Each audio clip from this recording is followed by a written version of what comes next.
Hey everyone, welcome to this Edit Bay and Desk Tour video. I want to show you a couple quick teaser pics of what you're going to see in Nick's Edit Bay. Check it out.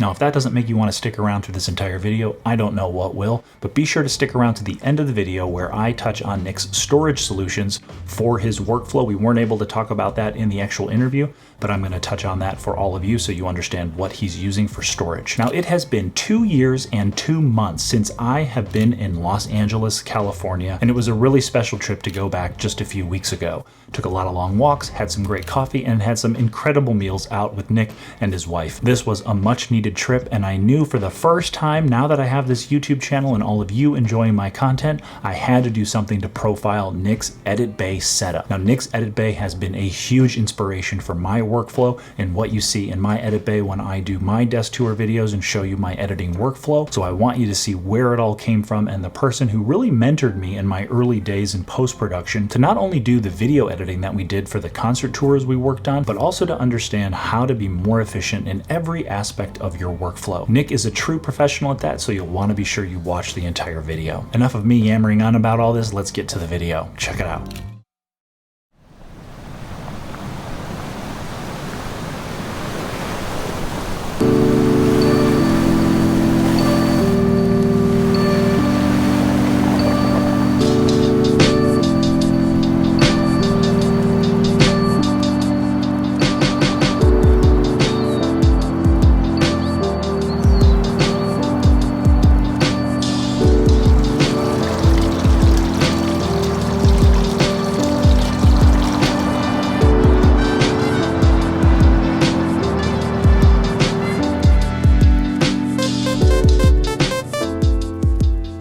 I'm Nick Militello. I own and operate a small video production company in Los Angeles called It Factor Inc. We primarily focus on creating motion graphics and 3D world builds for live concerts and live performances on broadcast networks. Some of the clientele that I work with is J-Lo, Gwen Stefani, Britney Spears. We do the Trans-Siberian Orchestra. We've done a number of different broadcast shows providing content for the Billboard Awards, the Grammys, the VMAs. Usually we focus on the content that plays on the large scale LED walls behind the performers and try to put them into whatever world or visual space that is conducive to the songs. So 8-10 years ago, I wanted to get a desk that was custom made, so it was the exact height I needed. So we found somebody in Atwater Village, and they make custom furniture and out of reclaimed wood, and I always really liked that look, so we had this made to the exact specs that I needed out of wood that came from, I think, like a 100-year-old church. The overall approach is essentially just a giant command center. Any tool that I need that can make my life easier, a simple button push or simple routing, whatever it is in any aspect of this business, whether you're in the music side, the film side, creation side, any part of it, you never have enough time. And even though some of these things shave off seconds or minutes, it's all to, allow me to get home quicker and be with my family quicker and enjoy my life a little bit more. To that point, allowing me to be more creative. I can't have software or hardware or any of it be a hindrance to bringing me out of the flow. We all know when we get in the flow of our creation, anything that takes us out is problematic. The iPads act as really a large-scale control center. Having audio control with the mixing station app or having OSC, being able to control keyboard shortcuts, especially because I work with Final Cut, I work with After Effects, I work with Cinema 4D, I work with, Motion, other pieces of software, and, after a while it got a little cumbersome to remember all the keyboard shortcuts, so being able to have these at easy access and shaving off the seconds again, but still making it as efficient as possible, and then also being able to control what goes to what monitor, the lighting, the shades, the air conditioning, all that stuff that when I'm in the flow, there's too much light, it's cold in here, whatever it is, it doesn't matter. All these tools are here to make sure that the ultimate goal of making sure I'm always in the flow is the big picture of it.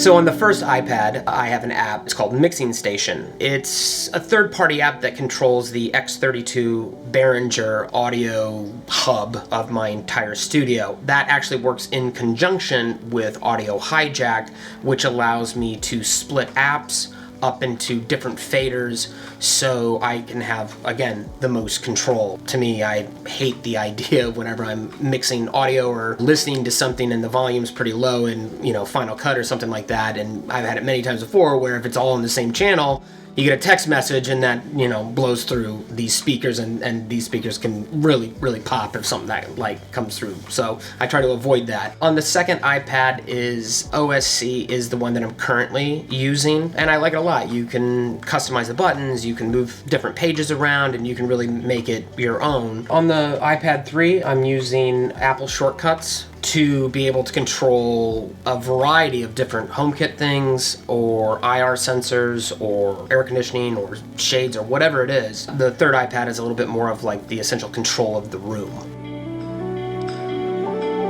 The Stream Deck, I use it in conjunction with the OSC app. I use it a lot for just simple keyboard shortcuts or other deeper menu items that the OSC can't do. The aesthetics are very important to me, and making it feel like I'm in a creative space. It helps to look around and see pictures or art or, nice lighting or whatever it is. It's all about that sense of feeling like I'm also in a creative space, and I feel like over time that's actually helped me be more creative. I just got the Mac Studio Ultra fully loaded. Right before that, I had the 2019 Mac Pro Tower with a 28 core and I think the dual Vega and 192 gigs of RAM. And so it was not fully loaded on that one, but it was kind of middle of the road.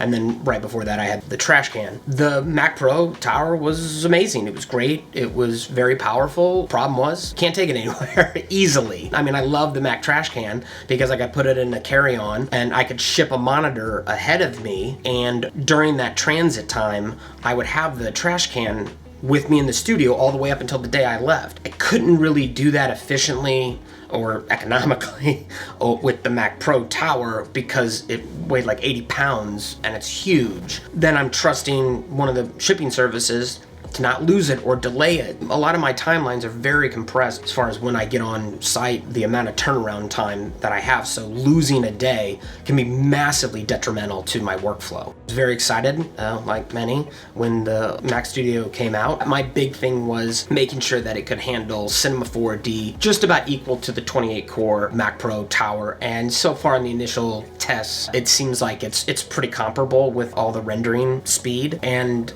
again, I can take that, throw it in a carry-on, throw a keyboard in there, ship a monitor ahead of me, and have a massive amount of horsepower in a very, very small container.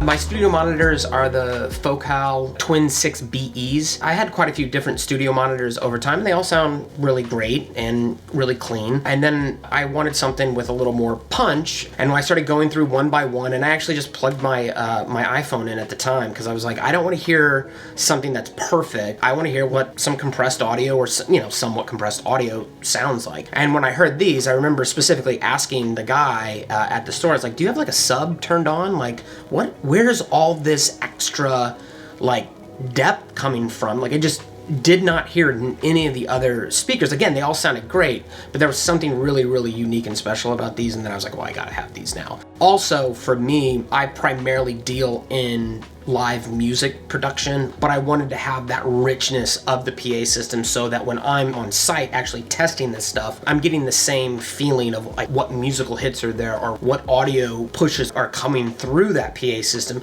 so I know what to accent, I know what to hit, I know what to kind of play with, and these monitors have really helped. The one thing that I find sometimes when I have friends or coworkers come by the studio and ask questions about specific types of gear or how do they get started in making, their life easier with any of these tools, I don't look at them as expenses, even though there's a fair amount of expensive equipment in this room. I don't look at it as that. I look at it as this is going to get me a return on my investment because it can make me work faster. It can make my work better. We only have so many hours in the day for each project. So I need every single one of these things to make those 3 weeks that I have to do a project as efficient as possible so that the end product is the best that it can be. But you can start implementing some of these tools to shave off a little bit of time, or making yourself feel more efficient and allowing your brain to focus on the creativity. I came from the world of Final Cut 7, and when this transition happened, I know it was a shock to a lot of people. It initially just made sense to me, and once I started seeing the possibilities of how this software operates, and again, like we've discussed, it getting out of my way, it became one of the most important tools that I work with. You know, I know other software can play a lot of videos at once. Some of these layers, I have 4, 5, 6, 8, 10 layers of 4K, 6K, 8K, whatever it is, layered on top of each other with blend modes, with effects. It all has to work pretty smoothly without rendering. And that's what it really allowed me to do. For me personally, there was just nothing that I touched that I was like, this just feels like it's a hot knife through butter. Everything, it was just churning through everything. Even when I would use it on a laptop, even when I would use it on some of the middle range hardware, I still felt like this thing constantly keeps up with me.